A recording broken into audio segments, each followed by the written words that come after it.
Hi everyone and welcome back. And today we'll be reading the book Anansi Does the Impossible, an Ashanti tale. Long ago, when the earth was set down and the sky was lifted up, all folktales were owned by the sky god. But now Anansi, that cunning little spider, is determined to buy them back for the people. The sky god's price is high: a live python, a real fairy, and 47 stinging hornets in exchange for the tails. How will Anansi ever pay it? It sounds impossible. He'll go straight to his better half, that's how.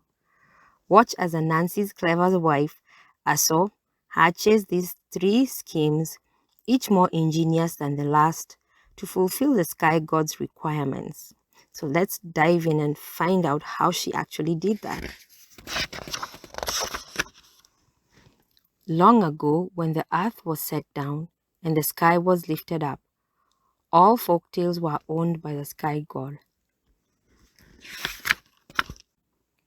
One day, Anansi the spider said to his wife, Aso, it is wrong that the tales our storytellers have told for generations belong to the sky god.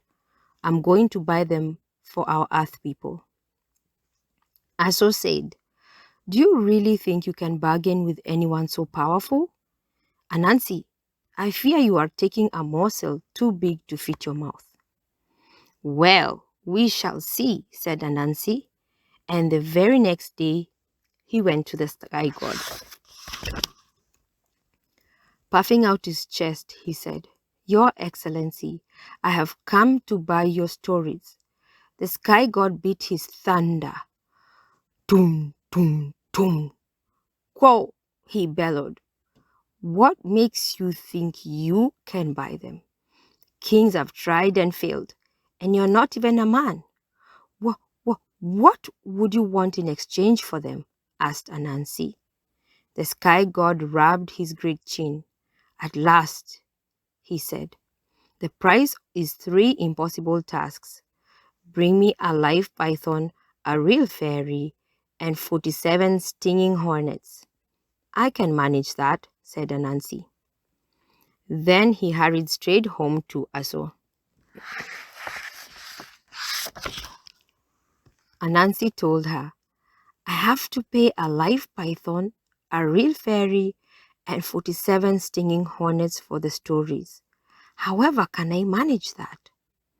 Aso thought and thought. Finally, she said, I know how to begin. And she whispered, Psst, psst, psst, in Anansi's ear. Anansi chuckled, Guk, guk, guk. At once, he ran with Aso to a nearby river.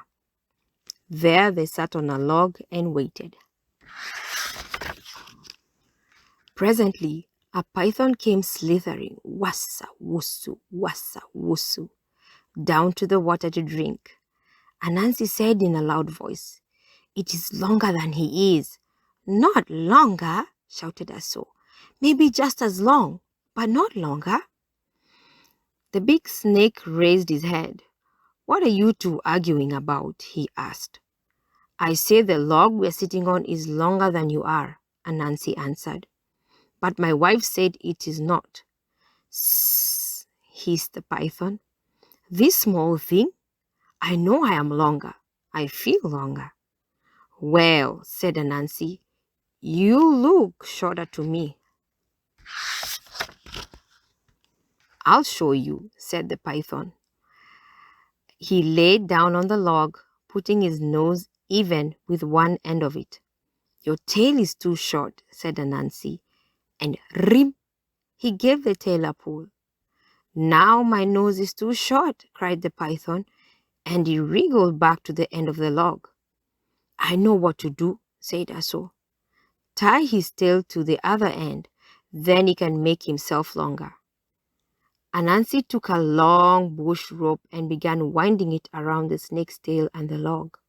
Kapung, kapung, kapung. The python tried to make himself longer. He stretched and stretched, grunting, ugh, ugh, ugh. Meanwhile, Anansi kept winding until it wound the rope all the way up to the python's head. When he had the snake tied tight, he cried, "You foolish python! You let me catch you. Now I'm going to take you to the sky god." And off he went, dragging the python behind him. When Anansi gave the huge snake to the sky god, his skull darkened the sun. He said, "It is true, you have brought me the python, but you have yet to bring a real fairy and 47 stinging hornets." Anansi went home to Aso and asked, "How are we going to catch a fairy?" Aso thought and thought. Finally, she said, "I know how." And she whispered, "Pissa, pissa, pissa," to Anansi. Anansi laughed, "Twi, twi, twi," as Aso had suggested. He carved a wooden fairy and covered it with sticky gum from a mimosa tree.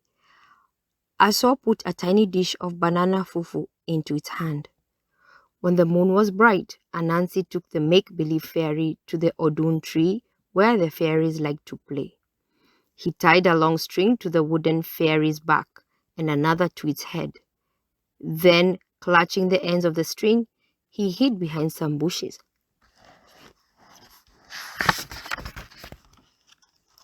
Presently, some fairies came tripping to the odum tree. They danced around it, and one of them cried in a tinkling voice, "Look, here is a stranger.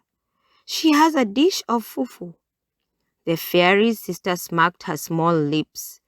"Ask her to give us some," she said.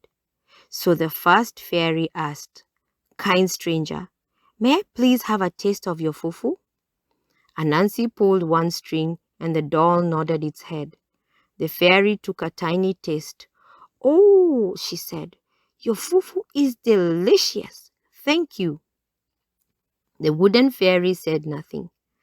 "Look," said the first fairy, "I told her thank you, yet she doesn't answer me." "Slap her spanking place," said the sister. The first fairy hit hard. "Pah!" Her hand stuck. "Let me go! Let me go!" she cried. The sister said, "Hit her again. That will teach her to let you go." The first fairy struck the doll with her other hand. "Pah!" And that stuck too. Quickly, Anansi pulled the strings.